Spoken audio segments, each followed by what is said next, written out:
Acho que o que habita ainda o imaginário das pessoas, quando a gente pergunta sobre crime organizado, é o traficante armado com fuzil de chinelo, bermudão no morro, no Rio de Janeiro.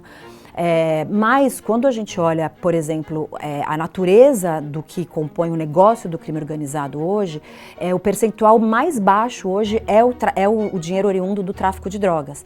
Isso porque o crime se complexificou. Hoje existem muitos outros negócios, outros mercados. Tem desde o ônibus, que foi uma forma que apareceu vinculada à PCC, até ouro, até a construção civil, até o mercado de imóveis, passando pelo de gasolina, pelo de combustível.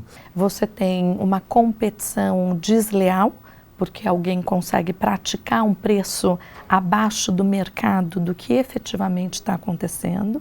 Você tem evasão de divisas e você tem toda a parte de não pagamento dos tributos. Então, o crime ele oferece a empresários antiéticos e oferece até mesmo a políticos corruptos um método, uma saída para dominar esses mercados, dominar nichos de atividade que ficam nessa sombra entre a legalidade e a ilegalidade. Tem uma intersecção grande com os crimes de colarinho branco que não necessariamente usam de extrema violência ou da mesma gramática de violência que os grupos vinculados ao mercado de drogas. Isso é o crime organizado hoje. Ele não é mais só o traficante no morro, mas ele é todo esse sistema de lavagem de dinheiro que chega na emblemática Faria Lima, em que os fundos de investimento, as fintechs, estão operando. O dinheiro que é obtido com o tráfico de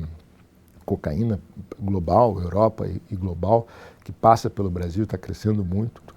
Esse dinheiro precisa encontrar um caminho no setor financeiro, precisa chegar a um fundo de investimento, a um fundo imobiliário, ele precisa de um apoio para chegar ao exterior e voltar na forma de recursos que são, portanto, lavados depois desse processo. O que o crime organizado entendeu é que todo mercado que é mal regulado pelo Estado tem uma brecha para ele se infiltrar e começar a lavar dinheiro. Por causa das fintechs, do dinheiro virtual, dos marketplaces, das bets, você tem toda uma nova cena nas nuvens que permite o fluxo de dinheiro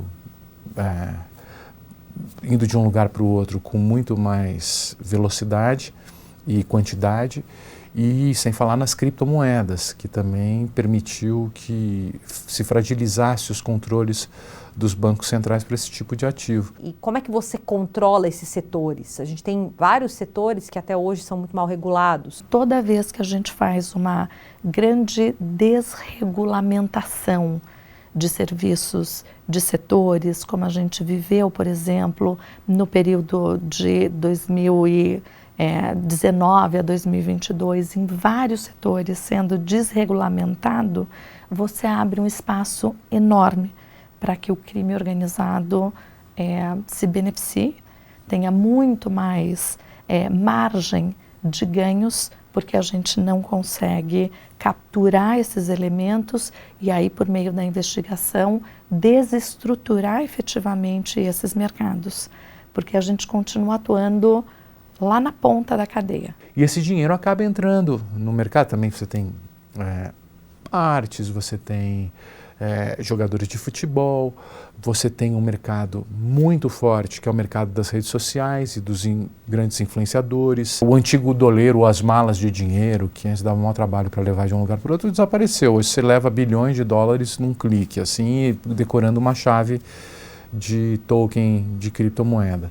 Então, os grandes chefões do crime organizado, aqueles que comandam essa estrutura financeira com os mercados globais, eles não aparecem nos holofotes do combate ao crime organizado, do combate às facções.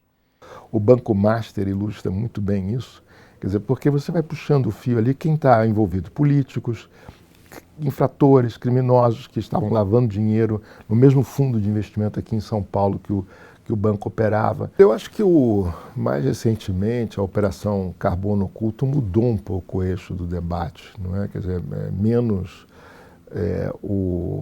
a ação na ponta, violenta, contra né, aquela presença ostensiva ali das organizações criminosas no território, e muito mais essa questão né, do fluxo financeiro, do fluxo de sonegação, de criação de empresas de fachada, da lavagem de ativos. Então, acho que esses mecanismos são muito importantes para a detecção e para a diminuição do poder dessas organizações.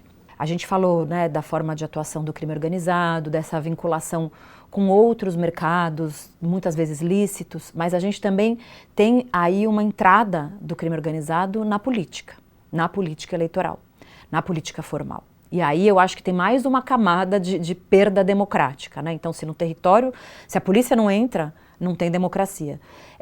E se a gente tem, por exemplo, candidatos sendo financiados pelo PCC ou sendo apoiados pela milícia, no caso da milícia, né, em que você tem quase que um novo voto de cabresto nesses territórios, em que as pessoas são obrigadas a votar, ainda que o voto seja secreto, elas são obrigadas a votar em determinado candidato, você já perdeu a democracia. O poder que essa estrutura econômica e política do crime organizado está estabelecendo a partir do contato, né, com as periferias, com as cidades do campo e do interior, cidades ribeirinhas, e com as igrejas, vem tomando uma dimensão que ela vai refletir automaticamente nas nossas instituições, na figura daquele indivíduo que é o deputado federal, o deputado estadual, que é o vereador, que é o prefeito, e que tem, de certa forma, uma influência política nas decisões e na formulação de leis que são estratégicas. O ingresso do crime na política, a entrada do dinheiro do crime na política e na polícia, é a capacidade de comprar o sistema, é a capacidade de corromper o sistema como nunca houve até então.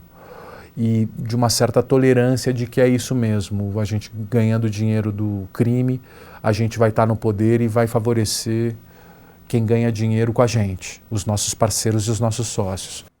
Então você percebe o quanto que esse poder financeiro ele tem a capacidade e, claro, a força econômica de poder corromper as estruturas institucionais, de corromper as instituições. E quando eu falo instituições, eu falo juízes, sistema de segurança pública, políticos, bancos privados, bancos públicos e por aí vai.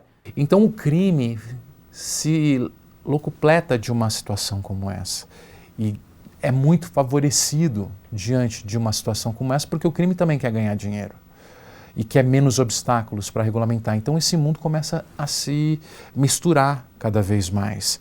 E os políticos passam a fazer parte cada vez mais desse mundo de poder e de dinheiro, com as emendas parlamentares, que passam a fazer parte desse cenário, e as emendas parlamentares, elas começam a usar os mesmos mecanismos de lavagem de dinheiro e de contabilidade e de estratégias bancárias para o dinheiro desaparecer, que usa o tráfico de drogas, e não é à toa que você vê grandes escândalos bancários ligados a grandes escândalos do crime, e esse mundo começa a ficar cada vez mais próximo e você não consegue mais diferenciar quem é quem, o mocinho e o vilão.